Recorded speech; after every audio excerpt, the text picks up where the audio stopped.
Hey there, Daffers. Guess what? It's time to tame the beast some more. And that means it's time for episode 4. And that even rhymes. Brilliant. So, what we do today? Well, last time we checked out brushes in great detail, how we texture them, how we align them, how we clone them and all that. So I think it is time we delved into objects. Because we haven't made a single object yet, apart from the starting point. That doesn't really count. So, let's bring up the object hierarchy with F5. Now, the object hierarchy is a daunting beast and it's going to require some more explanation, and I will do that in about 5 minutes of YouTube time. However, first we need to place an object so we can see how objects are different from brushes and how we work with them. So what we have here is essentially a catalog of objects. Think of it as that. You basically choose your desired object, you click create, and then you left click and drag to create it in your level. And that's how you can place objects. You choose it in your palette of objects and then you create it there. So let's see, let's create something. Let's go into physical.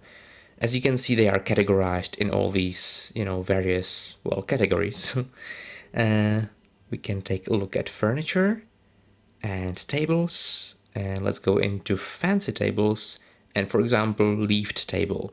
So what I do here, I left click on this so I have it selected, and then I left click on create.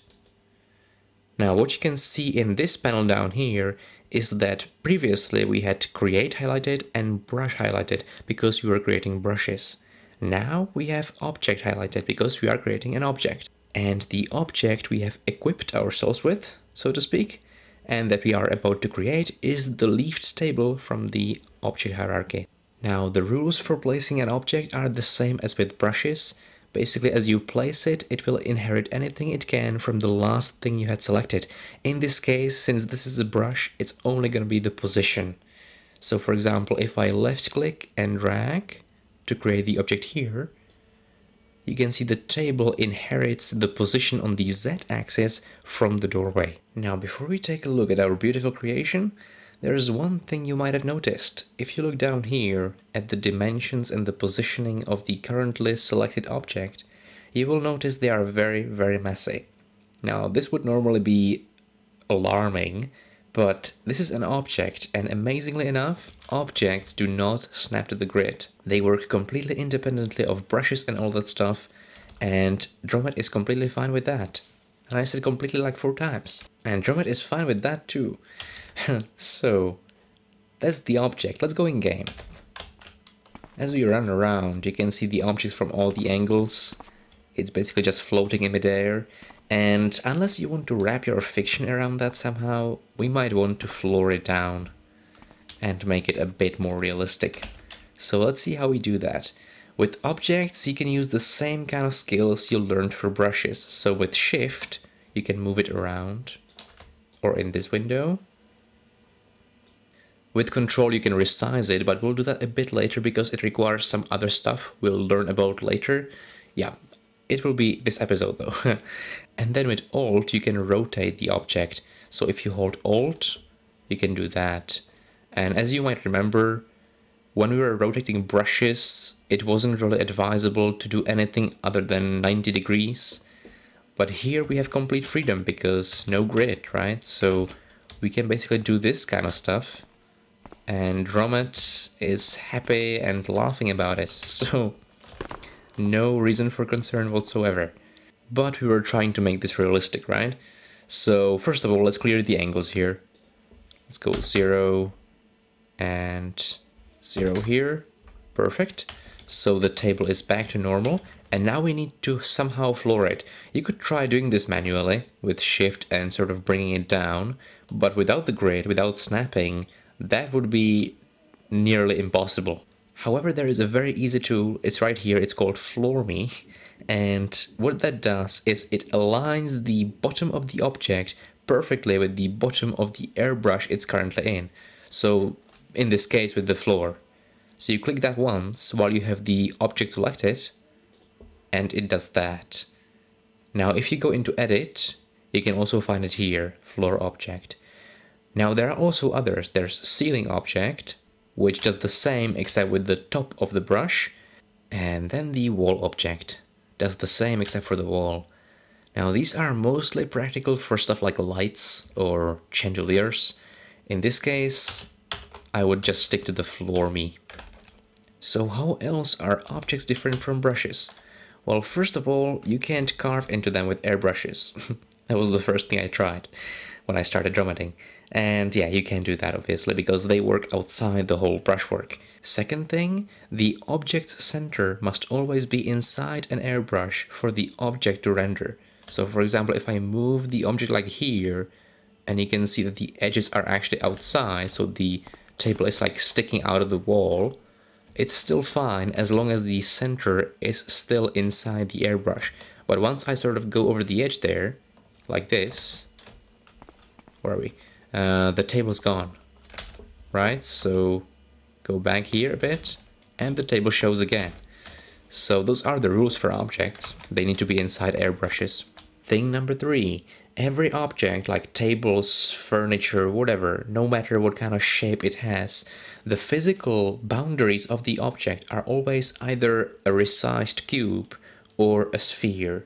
If we go into the command box and type show underscore phys underscore models and hit enter, it shows us the physical boundaries of every object with this blue outline. So as you can see, this table is actually a resized cube, and that means that even if Garrett was a tiny little mouse, he could never climb under the table, right? Because these are the physical boundaries. You can see it extends all the way to the floor. But he can jump on top of it, obviously. So that's how objects work. Now later on we'll obviously also take a look at how we can change these physical boundaries. But since we are still resizing a cube, essentially, it is not as flexible. Okay, let's go back. Type this in again, show phys models, so we can get rid of it. And then I'll show you one more thing. Click in the command box again and type show underscore cell and hit enter. Now, what the heck is this, you might be asking? Well, let's go into game mode and find out. So essentially what this is, it shows you all the cells. Now when you make an airbrush or a solid brush, you create cells. That's how Dromed basically works, how it creates the level. It splits everything into cells. And this show cell mode can allow you to see how the cells have been split up, how they have been created. Now when you portalize, you usually have more cells than when you optimize, because optimization splits the cells or combines the cells in the most optimal way. And the reason I'm mentioning the cells and showing them to you like this is twofold. Firstly, you can see the table is completely ignoring the cells. So again, objects are outside the grid, cells and brushes. They do not adhere to any of those rules, and you can rotate them, place them anywhere, and they will not affect the cell count or the splitting of the cells. And that brings me to the second point. Whenever you want to build complex architecture in your level, and especially if your level is very, very large and you want to build more complex architecture to make it even more, detailed, it is a good idea, whenever you can, to use objects instead of brushes. For example, for some kind of complex beams or, handrail, stuff like that. Columns as well.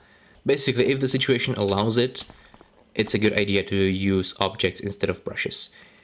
And okay, let's go back and type show cell again to get rid of this purple kingdom. And now it's time to take a look at the object hierarchy again, but this time in greater detail, and we're going to learn sort of how it works. Alright, so when we start working with objects and you place some of them in our level, we can see that they already have some attributes. For example, the table we placed sounded wooden when we jumped on top of it. If we placed a door, it would open 90 degrees and have a handle. A light would illuminate its surroundings. However, when we look at the files of the game, all we find is that they are basically the 3D models and their textures, right? So how does Dromed know exactly what is a door, what is a light, and what is a person? How come each object has different attributes in the editor and therefore behaves differently? The answer is GameSys. GameSys is a file with the .gam extension or GAM extension.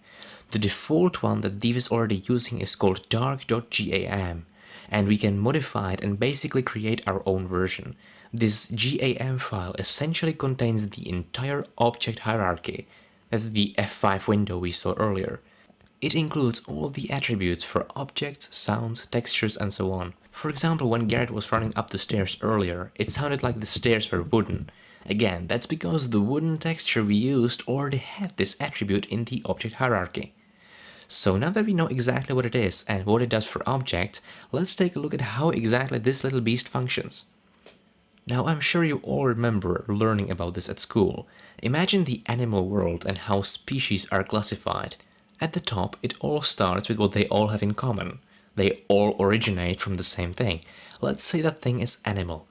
After that, they split off into different classes, for example the vertebrates and the invertebrates. And each one assigns them certain attributes. Vertebrates has a backbone. Invertebrates, sorry, no backbone. All of these backbone-sporting vertebrates are then classified further and given more attributes here. Mammals, warm-blooded, they drink milk and stuff. Fish, they swim underwater, breathe through gills. Birds, they fly and so on. Each class basically assigns their members specific attributes. But all of these already have, or we could say they all inherit, all the attributes of their class from above. So they all have the backbone. Now if we go deeper into mammals, we can classify them further. For example, carnivores eat meat, herbivores vegetarian. But again, both carnivores and herbivores inherit all of the attributes of their parents. So their direct parent is mammal. So they both drink milk, have warm blood and other stuff, and they both have the backbone. Now let's go all the way to the end species. Next class would be something like feline predators. Again, their specific cat-like attributes. Tiger, a specific species. Siberian tiger, something like a subspecies. By the way, this may not at all be correct from a scientific point of view. I'm just sort of trying to create a comparison here to make it easier to understand. So anyway, when we look at the final species, we can see again that it has its own specific attributes like, I don't know, really loves Siberia and is kinda white, but more importantly, it inherits all of its parents' attributes. Alright, animals aside, this is exactly how the object hierarchy works. Let's open it up again with F5 and see. At the top, everything is an object. The next classification is into effects, sound, physical, and so on. And each of these classes assigns all of its contents certain attributes. Under physical, we have many subclasses again. For example, creature, container, lights, drain-like. Each class gives their children more attributes. However, they all also inherit all of their parents' attributes. So let's take a look at one of the final species here in Thief. For example, door 10. If we click edit here, we can see the properties of the object. The tricky thing here is that when you are looking into the properties, the final species is at the top and the parents at the bottom. So as I unfold all of these, you can see all of its parents and see that each parent contributed and further specified the attributes. So why this long explanation? Basically, when you want to modify an object, you have two big choices. You can either place it in your mission and then modify this one instance. That's what dromedars call a concrete object. It is essentially one particular specimen. Or if you are making big changes, you can create your own subspecies or modify a species in the object hierarchy. This is what dromedars call an archetype. To bring up the animals again, you could basically place a Siberian tiger in your level and then give this concrete Siberian tiger a purple nose, big eyes and blue socks. But next time you would want to create this Siberian tiger somewhere else, it would just place the normal Siberian tiger and you would have to modify that concrete object again or clone the first one, which would take unnecessary time. However, if you edited the Siberian tiger archetype in your game sys, or if you created a subspecies, essentially a new archetype, under Siberian tiger, called it for instance fluffy tiger, and added all the changes there, you could then just keep placing these fluffy tigers into your mission, and all of them would already have all those attributes. Alright, so I guess that was a lot to take in, right? Well, now it's gonna be easier because we're gonna take a look at how we actually modify objects in practice. So here we have our concrete object, and it is a leafed table. So if we left click on that, we can see some things down here. First of all, you can see a leafed table and number 2. Now this number is the ID of the concrete object. In your mission, every concrete object has its own ID, and there can be up to 8,000. Now this one is 2 because we only have like 2 objects in our mission. Anyway, if you hit the properties, it brings up these attributes of your concrete object. Now let me unfold these and talk about them a little bit. So as you know, these are the parents, right? But if you go all the way at the top, there's leafed table 2. Now this represents the concrete object. The concrete object has some attributes here, like some physical attributes, and then it inherits from leafed table -3574. This is the archetype. It is good to know that all concrete objects have positive numbers, so from 1 to 8000, and all archetypes have negative numbers, and that's how you can tell the main difference there. So what you want to do here is you only want to be editing this top one. Basically, you only want to edit the concrete object and not any of the archetypes, let alone the parents. This is one of the most hilarious and common mistakes that new Dromeders make, including myself actually when I started Dromeding. And what happens is basically that you accidentally edit a parent and then it affects everything else in your mission. Let me illustrate this further by bringing up the animals again. So let's say you want to give your Siberian tiger blue socks, but accidentally you start editing the properties of the mammal archetype. What happens there is if you give the mammal the blue socks, then everybody else who is a mammal and who therefore inherits from the mammal archetype happens to have blue socks. And that brings up a hilarious edge to your mission, obviously unwanted. So yeah, just be careful here and make sure you're only editing or adding properties to this section up here if you want to only change the concrete object you have placed in your mission. So now let's take a look at how we actually change the attributes. Well, we have some attributes here. You can just click one of them and go to edit, which brings up the properties or the settings of that particular attribute. Or you can select the leafed table to your concrete object and click add. And there you have the list or the menu with all the properties and attributes you can possibly think of. And this looks scary, but don't worry about it because it's actually not really important to know what every single one of them does. We're going to be using a handful for a start. Okay, let me just close this for now. And at the start of this episode, you might remember we were moving this object and rotating it, but I told you we couldn't yet enlarge it because that requires changes in the properties. So let's do that now. Let's make it longer like this, stretch it really nicely there, and let's go in game. So as Garrett walks around the table, you can see there's something wrong with it. And what's wrong with it? Well, let's take a look at, let's bring up the command box and type show_phys_models. And here you can see it. Basically, the physical dimensions of the table are not matching how we stretched the table, so they are not matching what we can actually see, and therefore it makes no sense because Garrett can walk right through it. So what we need to do is we need to edit the physical boundaries of the table, and that we do by bringing up properties, go into model, dimensions, and now you can either double click this or you can click edit, your choice. And once you are here, these are the physical dimensions, the physical boundaries of the table. Currently they are set to 5, 3, and 3. However, the dimensions of the actual table are 10.8, 6.9, and 3. So we need to change these accordingly. 10.8, 6.9, 3. Hit enter, and done. And now if we go in game, there's another hilarious point which actually only this single object does, but others are usually fine. It's just this problematic leafed table. Anyway, what this problematic leafed table causes is that, as you can see, the box here, or the outline of the object here, does not actually match what's inside. So the table is actually much more narrow than the outline here would suggest.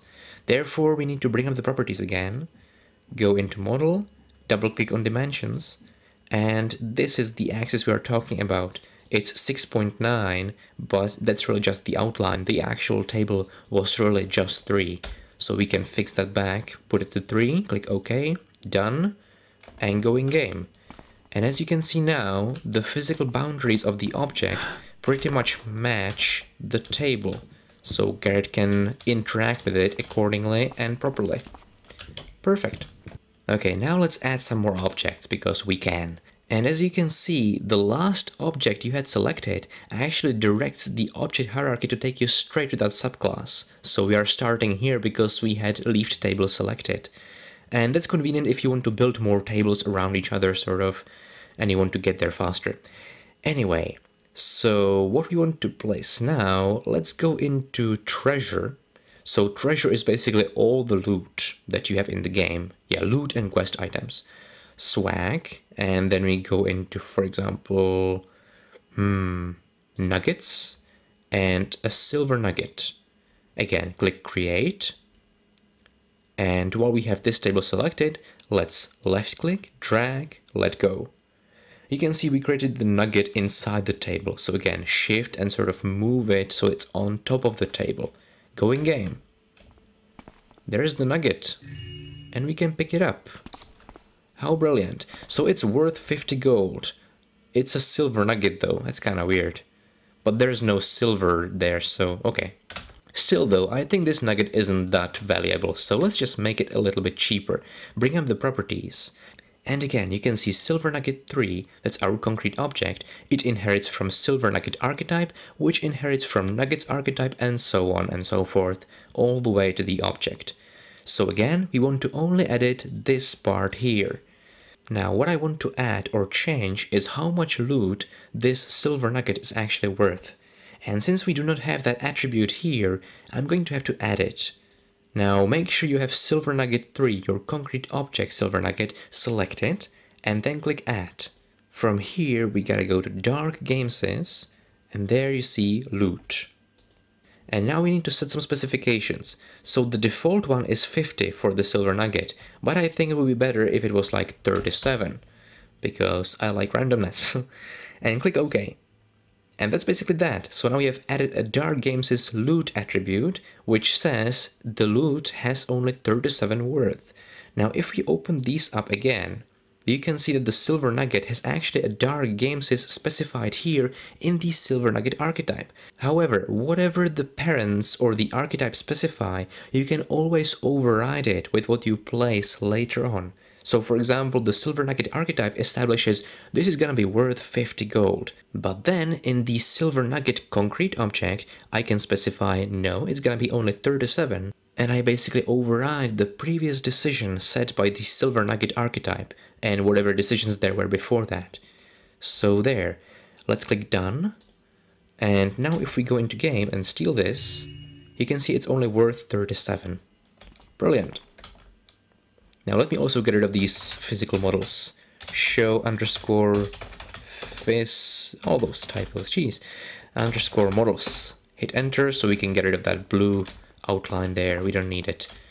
Now this table is highly impractical, let me just rotate it just a little bit. Like that. Does that work? That's actually pretty good.